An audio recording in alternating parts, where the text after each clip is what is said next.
ზუგდიდის მუნიციპალიტეტის სოფელ კახეთში კოსტავას ქუჩაზე საავტომობილო გზის რეაბილიტაციის პროცესი მიმდინარეობს. სამუშაოებს სამეგრელო ზემოსვანეთის სახელმწიფო რწმუნებული და ზუგდიდის მერი გაეცნენ და ადგილობრივებს შეხვდნენ.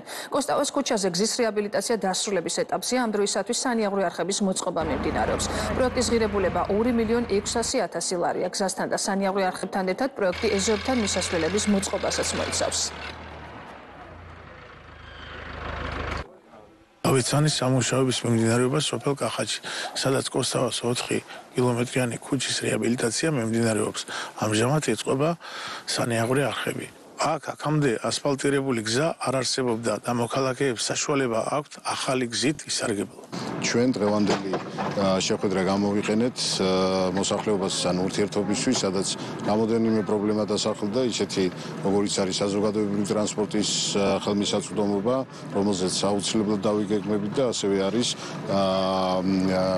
ნარჩენების შემგროვებელი კონტეინერების განთავსება ამ 4 კილომეტრიან მონაკვეთზე და რა თქმა უნდა ჩვენთვის ძალიან მნიშვნელოვანია ჩვენი მოსახლეობის მოთხოვნა. საშინელი მდგომარეობა იყო, საშინელი, ესე იგი შემოსვლა გვეზარებოდა, ქუჩაში გასვლა გვეზარებოდა, ისეთი მდგომარეობა იყო, ეს ყველა მიცის. ახლა არის რაღაცაი მთელი ქუჩა არის გახარებული სიხარულით, ცას ეწვია ჯერ ბავშვებიც თორე ჩვენ მით უმეტეს ჩვენ ძალიან გვიხარია.